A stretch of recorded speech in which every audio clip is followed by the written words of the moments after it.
बिस्मिल्लाहिर्रहमानिर्रहीम, अस्सलाम वालेकुम नाजरीन। जिस असल चीज़ के ऊपर अमेरिका और ईरान की जंग लगी है या जो मामलात हैं वो चल रहे हैं वो है यूरेनियम। और यूरेनियम क्या है आज की इस वीडियो में हम आपको बताने जा रहे हैं। जिस तरह लोहा, कापर, एल्युमिनियम और टंगस्टन वगैरह जैसी धातों को जमीन से निकाला जाता है, इसी तरह यूरेनियम भी एक धात है जिसको जमीन से निकाला जाता है। लेकिन ये दूसरी धातों के बरक्स एक बहुत खतरनाक धात है। ये इतनी ज्यादा भयानक और तबाहकुन है कि इसके 1 किलोग्राम से इतनी ज्यादा एनर्जी पैदा की जा सकती है जिससे एक बहुत बड़े शहर को चंद लम्हों में तबाह किया जा सकता है। यही वजह है कि इसको जोहरी हथियारों यानी एटम बम में फ्यूल के तौर पर इस्तेमाल किया जाता है।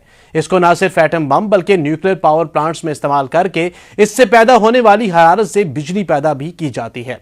यूरेनियम में वो कौन सी ऐसी खूबी है जिसकी वजह से इसको एटम बम में इस्तेमाल किया जाता है और इसके छोटे से जर्रे से बेइंतहा एनर्जी कैसे हासिल की जाती है।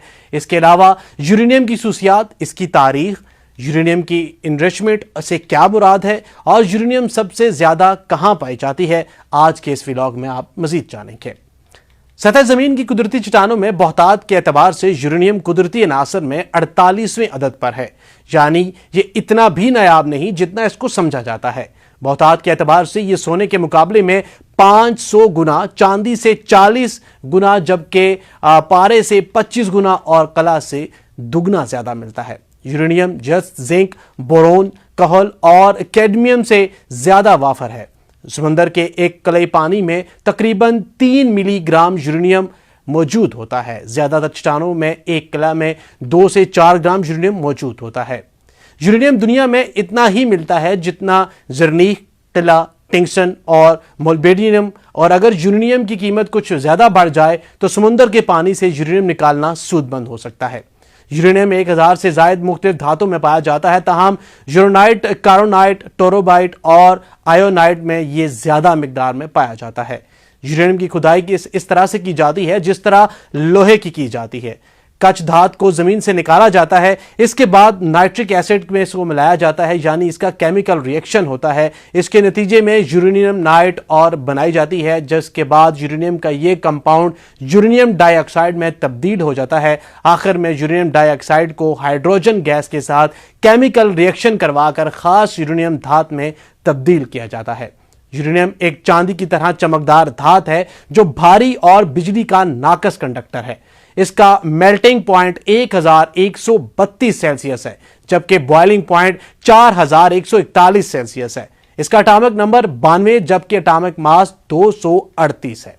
यूरेनियम की धात एक जर्मन कीमियादान मार्टिन क्लाप्रोथ ने 1789 में क्लॉरपर्थ एक आम और मारूफ कच्छ धात का मुताला कर रहा था जिसे पिचब्लेंड कहते हैं। उस वक्त साइंसदानों का ख्याल था कि पिचब्लेंड को लोहे और जिंक पर मुश्तमिल एक मिनरल है, ताहम अपनी तहकीक के दौरान क्लॉरपर्थ ने पाया कि इस मिनरल के एक हिस्से में लोहे या जिंक जैसी खुसूसियात नहीं पाई जाती।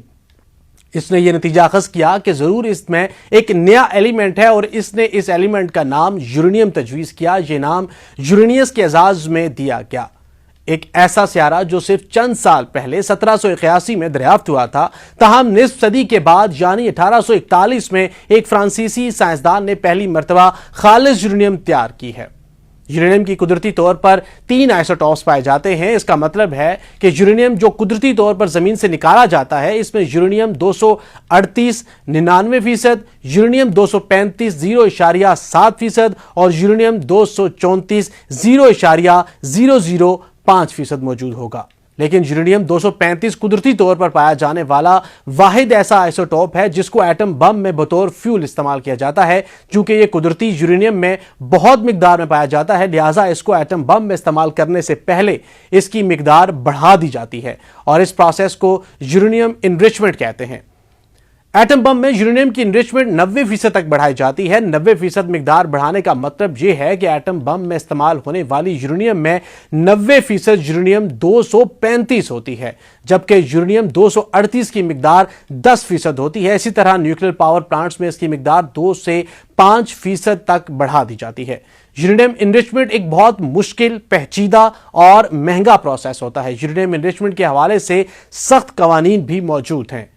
NPT معاہدے کے تحت غیر جوہری ممالک پر یورینیم انریچمنٹ بیس سے زیادہ بڑھانے کی پابندی ہے، کیونکہ اگر کوئی ایک ملک ایسا کرے گا تو اس کا مطلب ہوگا کہ وہ اس کو جوہری ہتھیار بنانے میں استعمال کر رہا ہے۔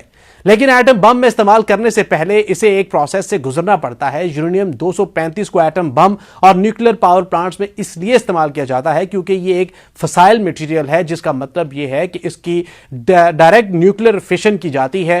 نیوکلیر فشن ایک ایسا پروسیس ہوتا ہے جس میں ایک بڑے نیوکلیس پر نیوٹرائز پارٹیکل کی بوچھاڑ کی جاتی ہے، تو یہ چھوٹے چھوٹے نیوکلیائی میں ٹوٹ جاتا ہے، جس کے نتیجے میں بہت زیادہ مقدار میں انرجی پیدا ہوتی ہے۔ اس پروسیس کو 1938 میں دو سائنسدانوں اوٹانز اور فرٹز نے دریافت کیا جب انہوں نے یورینیم کے آئسوٹوپس 235 پر تھرمل نیوٹرائز کی بوچھاڑ کی تو یورینیم کا نیوکلیس ٹوٹ گیا، جس کے نتیجے میں دو ایلیمنٹس وجود میں آئے، اس کے ساتھ بہت زیادہ مقدار میں انرجی خارج ہوئی۔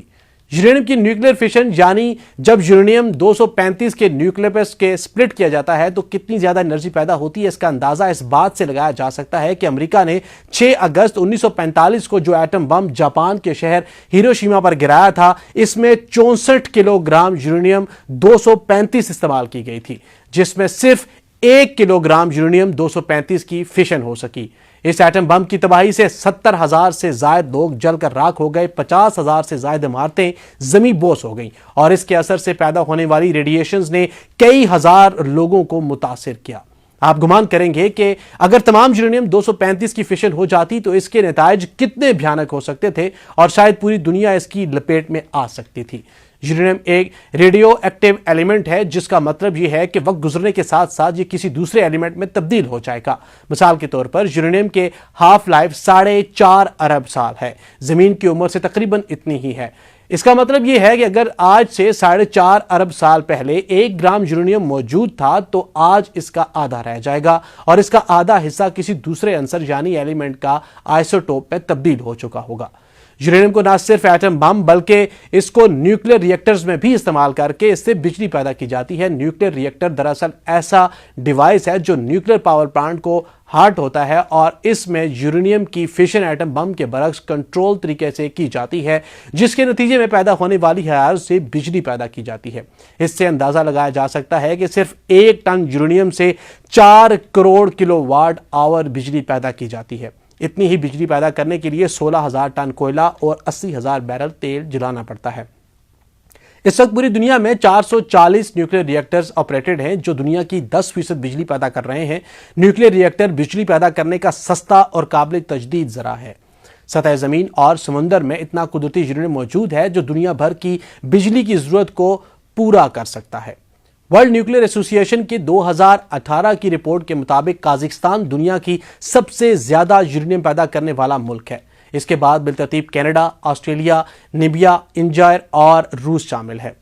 پوری دنیا کی 27% یورینیم صرف 6 ممالک پیدا کرتے ہیں۔ اگرچہ یورینیم کی پیداوار کے لحاظ سے آسٹریلیا تیسرا بڑا ملک ہے جو پوری دنیا کی 12% یورینیم پیدا کرتا ہے، تاہم یورینیم کی سب سے زیادہ ذخائر آسٹریلیا میں پائے جاتے ہیں۔ پوری دنیا میں پائے جانے والے یورینیم کی 1/3 ذخائر آسٹریلیا میں پائے جاتے ہیں، جبکہ اس کے بعد قازقستان، کینیڈا، نمیبیا، نائجر میں یورینیم کے وسیع ذخائر موجود ہیں۔